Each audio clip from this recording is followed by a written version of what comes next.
back, guys, to our channel. I am joined by Dobrina, my esteemed colleague, and I'm Maryjoy Chuba. We are with Science Garcia Law Firm. So we have been slowly traveling through the EB-1A visa type and talking about the different criterias for qualifications and how to actually meet those criterias. So today we're going to talk about evidence that you have been asked to judge the work of others, either individually or on a panel.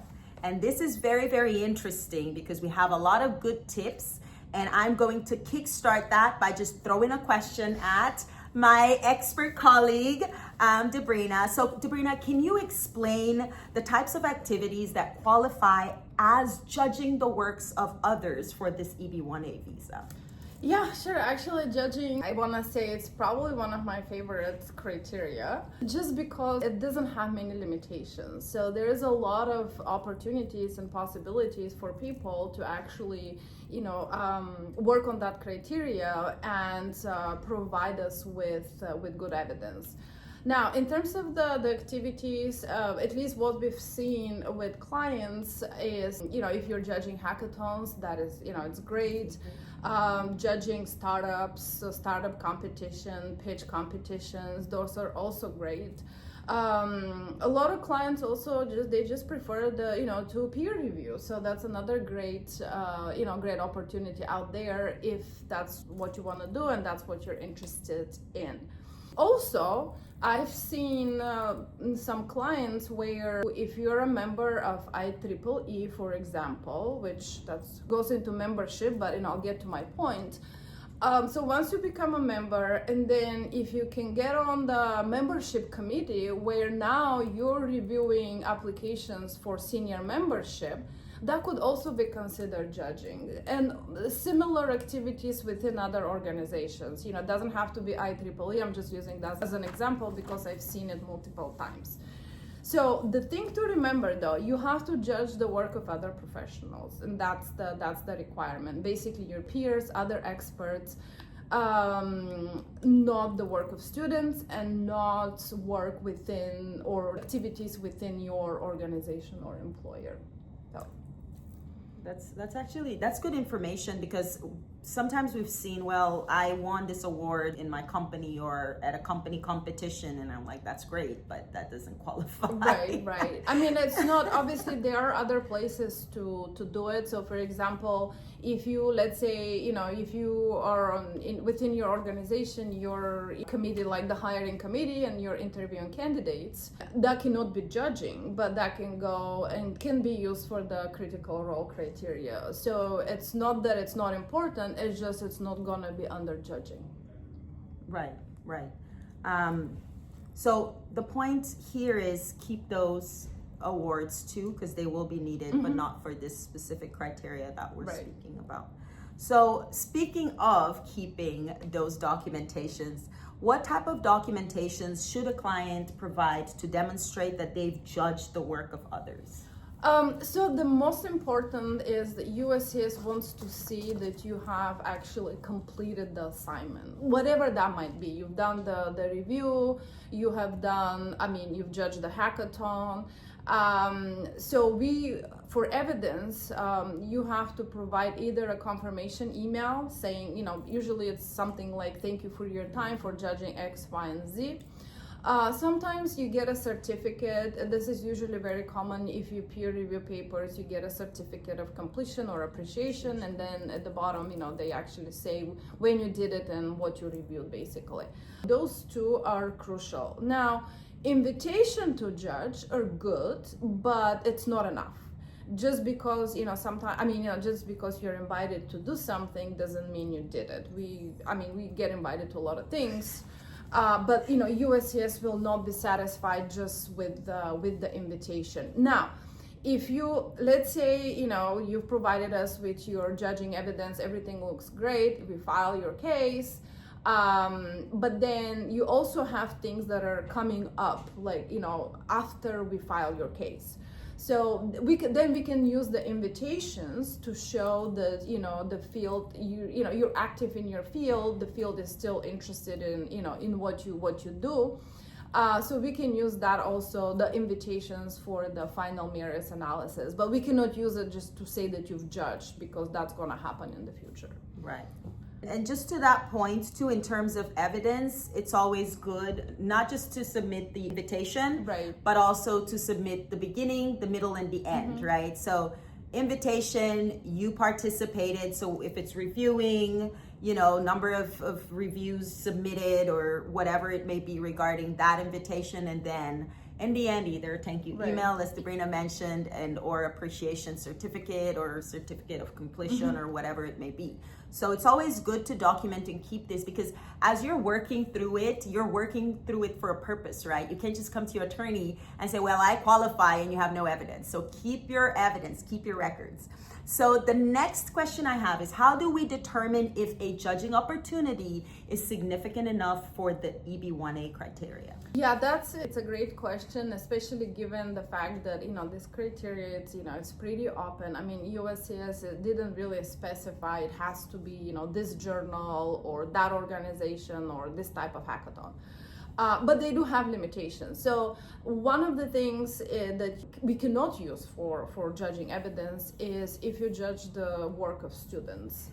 And that means high school students, college students, master's degree to some extent. Now, if we are at a PhD level, that's a different conversation. We could possibly use that.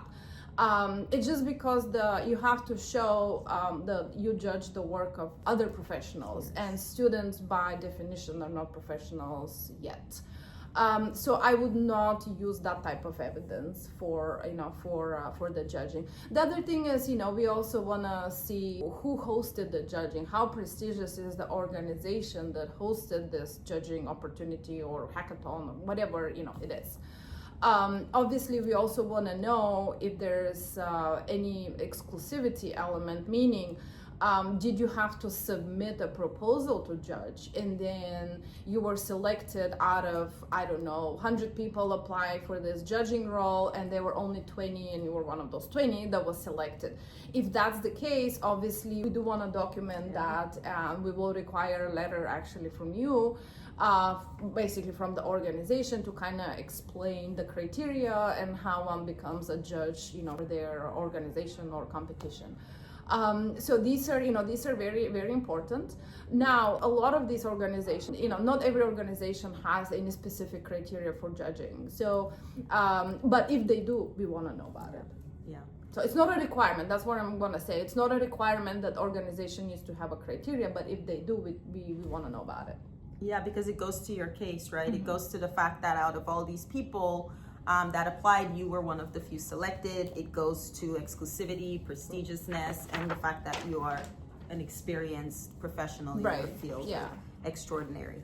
So speaking of getting all these letters, so how would you recommend that we organize all our evidence to present it in the best way for this EB-1A petition? I mean, I'm not saying that, our way is the best. Obviously, there are different ways of, presenting evidence, but you do want to provide a description of the event. You do want to provide a description of the organization hosting the event, or if it's a journal, obviously you do want to provide some information about the journal, especially if it's a high impact journal. So basically with everything that you do for EB-1, you need to look for that exclusivity and element. How exclusive is that, and what does that say, about you and your work? So again, if it's just a certificate, that's what you got. Obviously, we will have to, do some research on the organization, or you provide that information to us. The most important is that you want to present evidence that you have completed the assignment, as I mentioned before. Because sometimes you can provide a lot of evidence, but if there's not a final document that shows completed, or there's no certificate, or you didn't sign off on it, the USCIS will not accept that. And sometimes if you don't have that, I've had cases like that, then we'll have to get a letter from somebody who was involved in whatever activity we're trying to establish, and then they will give us a letter explaining what it was, when it was, what did you judge, and basically they'll sign off on that letter. But there has to be some kind of a document basically telling us that is final. So speaking of documents and also speaking of events, right? There's so many. There's not a number. USCIS doesn't designate a specific number of events and judging, right. And there's just none. So what happens when we have a client who has only judged a few events, but they're small events? Will they still qualify for this criteria?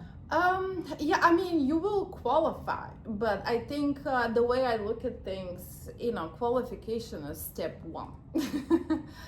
Then you want to think about, okay, I qualify, but what does that mean? Like, how exclusive that is. What about the person, I've judged 3 events. What about the next EB-1 candidate, who judged 300, right? So I'm not saying that you have to have 300, although I've seen it, but, basically you want to use judging to really showcase, your expertise, right? So if I see somebody with just a few, 2 or 3, I would advise them to do at least a few more. Yeah. Because it's not only to qualify, but you also have to show that, not only that you qualify, but you're that expert, and you've been recognized as an expert. Yeah. And what a better recognition than showing that, yes, I mean, left and right, the industry invites me, to provide feedback, to judge. And I think that's how you go to the next level beyond just the qualification. Yeah, absolutely. And it also builds your profile, your professional profile, right? Mm-hmm. And it also dispels anything that the officer might be thinking that you're only engaging in this activity for the purposes of the EB-1A visa. Mm-hmm. Speaking of engaging in activities and dispelling USCIS officers' assumptions about your activities, what type of challenges might clients face when trying to meet this specific criteria, and how can they overcome it? I think at least from what I have seen, so what I'm gonna say, it's probably, gonna make some people mad, but that's why we're here. So a lot of people will just go and do judging, like they will judge Globee and Stevie awards. So nothing wrong with that. Those are legitimate, judging opportunities. You can do it. Unfortunately, it's you and everybody else who does it. So when we submit that type of evidence to USCIS, you don't stick out for good things. Because everybody else has it. There's no exclusivity element, and these types of judging opportunities basically add nothing to your case. So what I do is usually, if the client has, let's say 10, 15, 20 or 300 of these judging evidences, I would not include Globee or Stevie or one of these as part of their as part of that criteria. Now, obviously, if you have 3 and 2 of those are Globee and Stevie, you need to do some more work, because again, that adds nothing to your case. Now, of course, again, if you've never done it and you kind of want to, have the first experience of judging, you can do Globee and Stevie. There's nothing wrong with them. It's just that everybody does it, and it doesn't really, at this point, it doesn't really add any value to your case. So that's one. Then the other one is, as I mentioned, and I keep mentioning it because clients keep coming with it, judging students. I know those are easier to get, because what you do is, you call your university, and as alumni, they'll be like, oh yeah, great, we have this competition with, undergrads, in our STEM program. We're looking for people to come and judge. That is great, nothing wrong with that, except that it's not gonna work for your EB-1. And also activities within your organization, as I already mentioned, those are not usually something that, you wanna provide for your judging. So. Right. I mean, the thing is, typically with this EB-1A relief option or visa type, if you're not willing to do the work, not happening. Yeah, because you'll just do the bare minimum, right? Right, yeah. And then it kind of goes to all the things that Dobrina has mentioned. So you really need to find the places that are difficult to get into and work at it. Because then it enhances your profile, you stick out, and it gives you a better shot at an approval as opposed to doing what everybody else is doing. So speaking of an approval, tell us, Dobrina, what are the common trends we are seeing with USCIS when assessing this criteria? So fortunately, and I hope USCIS is not listening to I this. hope not. Fortunately for the judging, I mean, when we get, like, if we get RFEs, you know, judging is usually one of the criteria that they'll give to us, for the most part. However, you know, I have seen RFEs where they actually don't give us judging, and it's for exactly these reasons that I mentioned.